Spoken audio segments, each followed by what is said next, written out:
She takes the poisoned wine from the servant's tray. She looks around the empty dungeon and finally understands that Darian is not coming to see her. Darian, why won't you come see me one last time? She drinks the poisoned wine and soon falls to the floor. I straighten my dress and leave the dungeon with the servants. After leaving the dungeon, I find Darian standing not far away. He heard what I said to Serafina.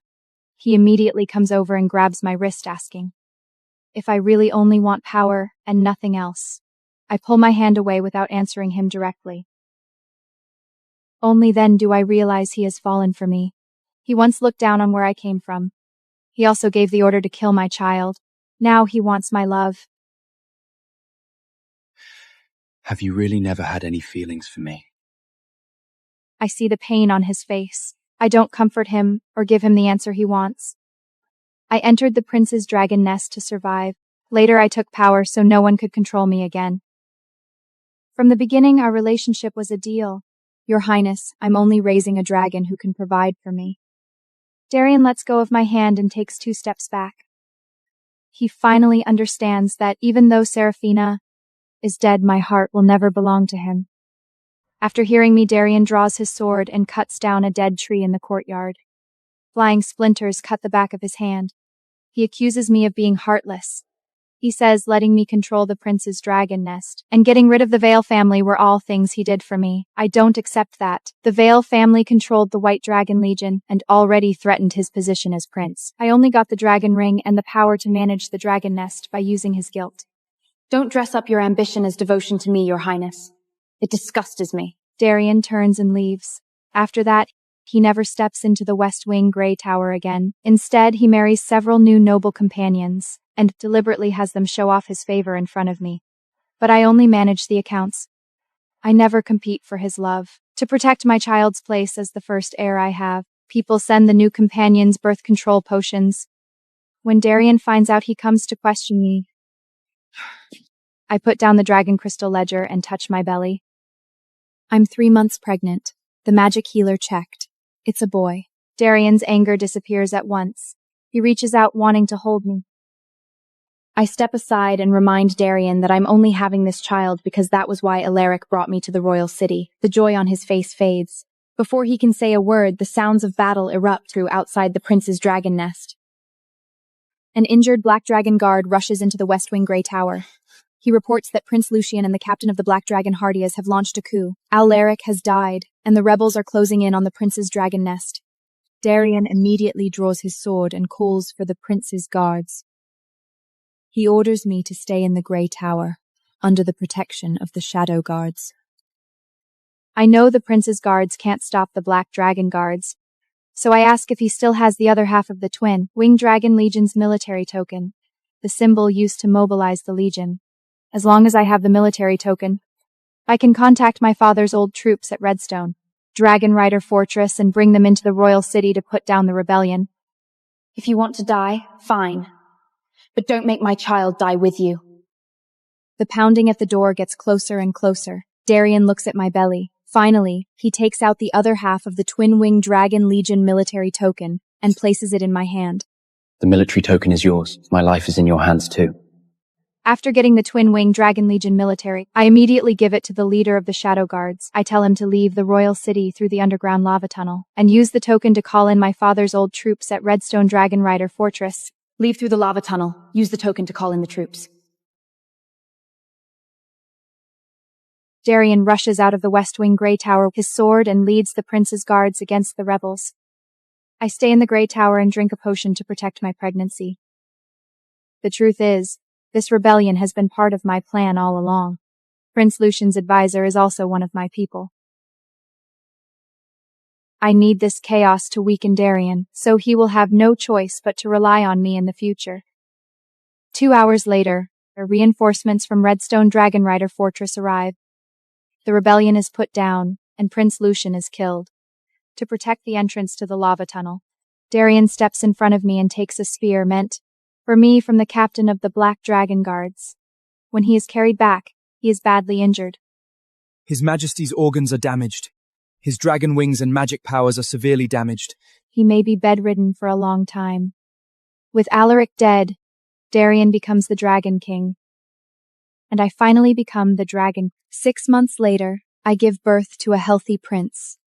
On the day he turns 1 month old, I carry him into Darian's chamber. Since his injury, Darian has grown weaker by the day. He cannot even sit up from the royal bed on his own. When he sees the child, he reaches out and asks me to bring him closer. I walk to the bed, but I don't hand him the child. I only tell him that the boy looks a lot like him.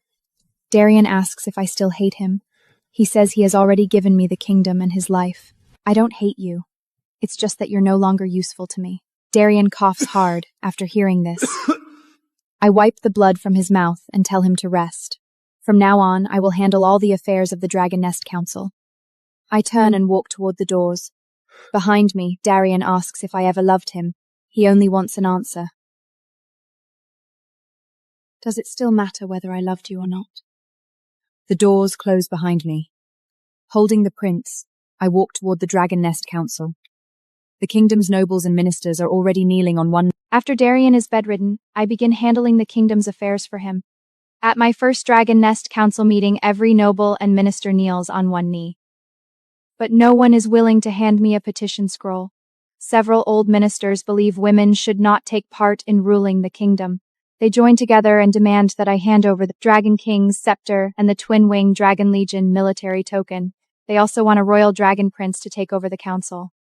I don't argue. I simply have the servant read the royal order Darian left before he became king. The order is clear. During the Dragon King's recovery, all military and state affairs shall be decided by the Dragon Queen.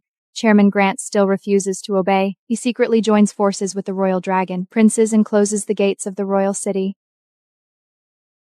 So I bring out a list of people connected to the Vale family and Prince Lucian's rebellion. Half of the nobles and ministers who oppose me have exchanged sealed letters with people on that list. Anyone who wants to clear up the old case can stay. Anyone who doesn't can get out now. The Dragon Nest Council Hall falls silent. Chairman Grant, the first to oppose me, finally drops to one knee. He hands over the first petition scroll and asks me to lead the kingdom's affairs. We ask the Dragon Queen to make the decision. I take the first petition scroll. I know the Dragon Nest Council is finally following. On the 7th day after I take power, Darian forces himself to meet with several royal dragon princes. He plans to take back the Dragon King's scepter, while I'm away from his chamber, and appoint another prince as regent. The news reaches me quickly. The royal servant carrying his secret letters is someone I planted in his chamber. I don't stop him right away. Instead, I wait until the royal dragon princes enter the Black Dragon Nest with the forged royal decree. Then I order the Black Dragon Guards to arrest them on the spot.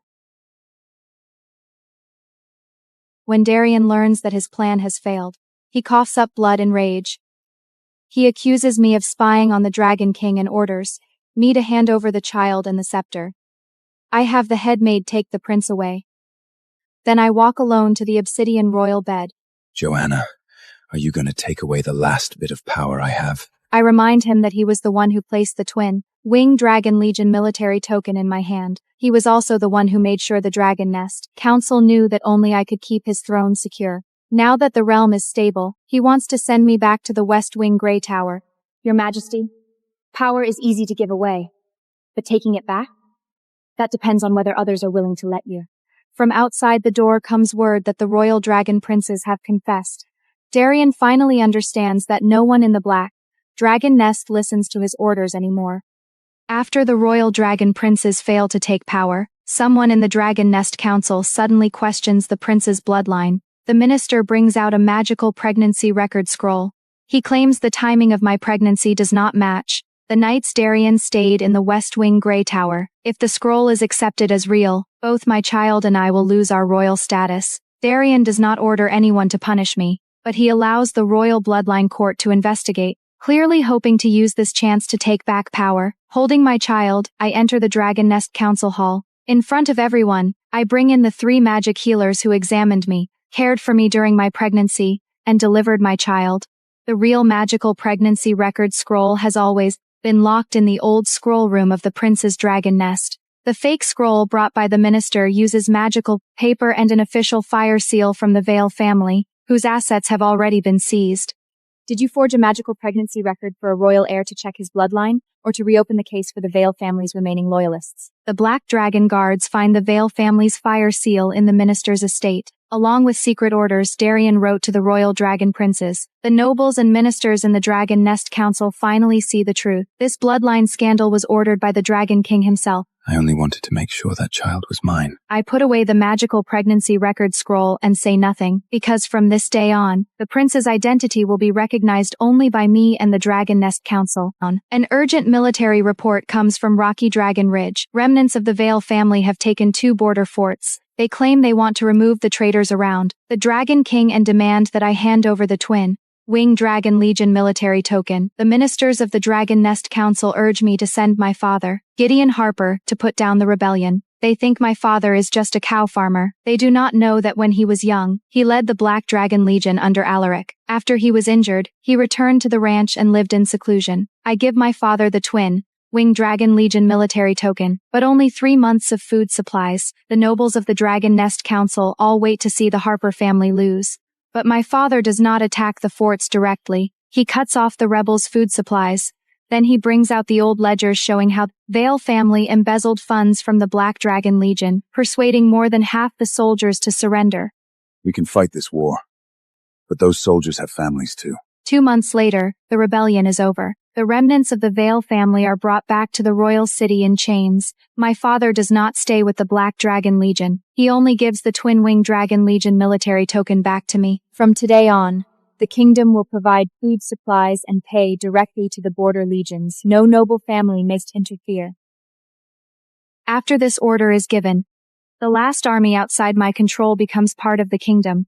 Back to the royal city, one of their advisors asks to see Darian. He brings an old sealed letter. It records the contact between Prince Lucian and his inside man in the Black Dragon Nest before the coup. After reading the letter, Darian immediately summons me to his chamber. The advisor has already confessed that I was the one who arranged for him to enter Prince Lucian's residence. Darian finally learns that the coup that left him badly injured was not an accident. You knew there would be a coup, and you still let me go out to fight? I don't deny it. I tell him that without that coup, Alaric would not have died early. Prince Lucian and the captain of the Black Dragon Guards would not have been removed at the same time. And I would never have gotten the Twin Wing Dragon Legion military token. Arian grabs a bowl and throws it at me. The broken pieces cut my hand. I look down and wipe away the blood. I don't step back. I gave you a chance to live. You were the one who chose to give me the Twin Wing Dragon Legion military token. Darian stares at me for a long time. Then he suddenly asks if the child was part of my plan too. I don't answer. I just turn and leave. Behind me, I hear him order the royal scribe to draft a decree to remove me as Dragon Queen. Darian drafts the decree to remove me as Dragon Queen overnight. He also gathers his old loyal ministers in the Black Dragon Nest, planning to announce my crimes at the Dragon Council the next day. But he doesn't know that the people who grind his magic ink, deliver his decrees, and guard the Dragon King's scepter have already sworn loyalty to me. Before sunrise, the decree is already on my desk. When the Dragon Nest Council begins, Darian is carried into the hall. He publicly accuses me of planning Prince Lucian's coup and controlling the kingdom's affairs. He demands that the royal bloodline court take the prince away from me. Just as his old supporters are about to agree, my father enters with a joint letter of loyalty from the border commanders at Rocky Dragon Ridge. It proves that the kingdom's army only takes orders from the prince and me. Joanna, I should never have let you enter the prince's dragon nest. I walk up to him and show the secret orders he wrote himself. They prove that he worked with the royal dragon princes and forged the magical pregnancy scroll for the royal heir. After the nobles and ministers read the evidence, no one speaks for him again. The Dragon King is seriously ill and cannot continue handling the kingdom affairs. Starting today, he will move to Northlake Castle to recover. Darian is not removed as Dragon King, but he loses the Dragon King's scepter, the Black Dragon Guards, and the right to attend the Dragon Nest Council. The day Darian was sent to Northlake Castle, no one in the royal city came to see him. I took the Dragon King's scepter, and the Black Dragon Guard's orders. I left him only magic healers, servants, and enough medicine. It wasn't a dungeon, but every letter in and out was checked by my people first. After he was carried into his chamber, he still wanted to know if I planned to kill him. Did you lock me up here just to watch me die? I'll have the healers keep you alive. But you will never touch the throne again. 3 months later, Northlake Castle sent a life crystal report. Darian's magic power was failing. He might not even make it through the winter. He refused to keep taking his medicine. He made only one request: to see me and I arrive at North Lake Castle with the prince. Outside Darian's chamber, I hear several former royal ministers asking him to appoint another prince as regent. They want to put power back into the hands of a male royal dragon prince while the young king is still a child. They even plan to remove me as regent because I came from a cattle farm. Darian is too weak to get out of bed, but he refuses to seal the royal order they prepared. He tells the royal scribe to bring another scroll. It confirms that the prince inherits the throne and gives me control over military and state affairs until the child comes of age. Your Majesty, the kingdom cannot be left to a woman who used to raise cows. The throne belongs to my son. The regency belongs to Joanna. With the last of his magic power, he activates the royal seal. The former ministers have no choice but to step back. Holding the child, I push open the door. When Darian sees us, he raises his hand several times, but he cannot even touch the child's sleeve. I hold the child close to the bedside, but do not let Darian hold him alone. His hands are too weak. He can only touch the prince's sleeve. He doesn't ask if I ever loved him. He doesn't make excuses for the past. He only admits that he once put status and favor above responsibility. Don't let him become someone like me. I'll teach him to read people. I'll also teach him to respect the lives of ordinary people. I tell Darian that the child will know what his father did. He will also know that, before he died, Darian signed the order confirming his succession. I will not hide the truth from him, but I will not let old grudges cloud the child's judgment either. After hearing this, Darian finally seems at peace. The life crystal beside the bed slowly grows dim, then the bells of North Lake Castle begin to toll. By the time the news reaches the royal city, several royal dragon princes have already entered the council hall. I return to Royal City with the prince, who is not yet a year old. Darian's funeral isn't even over before several royal dragon princes demand that the young prince's coronation be postponed. They insist that a male regent be chosen first. In public, they attack my background as a farmer. They also question whether Darian's final decree is valid. I don't argue. I have the royal scribe present the records. I also have the border generals, the Black Dragon Guard, and the Dragon Council confirm their allegiance one by one. A prince who has not been recognized by the crown has no right to the throne. Then let everyone see whether my son is qualified. I carry the prince to the crown. His small hand touches the crown. The royal blood mark glows immediately. The royal dragon princes have no grounds left to object and fall silent. Just as everyone is about to bow, Chairman Grant steps forward. He says the young king may ascend the throne, but the regency must be put to a new vote. When the Dragon Nest Council votes again on the regency, Chairman Grant expects the nobles to support a male royal dragon prince, but the border legions, the Black Dragon Guards, and the lords from across the kingdom have all seen the evidence of the prince's attempt to seize power. Most nobles no longer want to hand the kingdom back to them. I present Darian's succession order, the legion's loyalty letters, and the records of the past 6 months of government affairs. I explain the state of the royal city's grain stores, military pay, and border defenses one by one. The treasury is running low. We can only raise taxes on the people at the border. Open the royal granaries first. Then collect the taxes the nobles owe. Ordinary people will not pay this bill for the royal city. When the vote ends, I win the regency. The young king puts on the crown. As the dragon queen mother and regent, I sit beside him. At last, the first group of petitions reaches my desk. One urgent petition comes from the poorly managed Harper Border Ranch. After settling the feed supply case, I do not stay in the royal city to wait for reports. Instead, I take the young king back to the Harper Border Ranch. The cattle pen has been repaired. Gideon is still roasting corn tortillas by the fire, and the booklet that helped me so much has been carefully preserved. I show my child a cow giving birth, and tell him that the royal city's food, military supplies, and taxes all come from ordinary people's work. When he sits on the throne, he can have power, but he must never look down on the people who work for the kingdom. Do you regret going to the royal city all those years ago? No, but I won't let my child live off someone else's favor. Don't scroll away. Click the video link to download Drama Box. Watch all episodes now.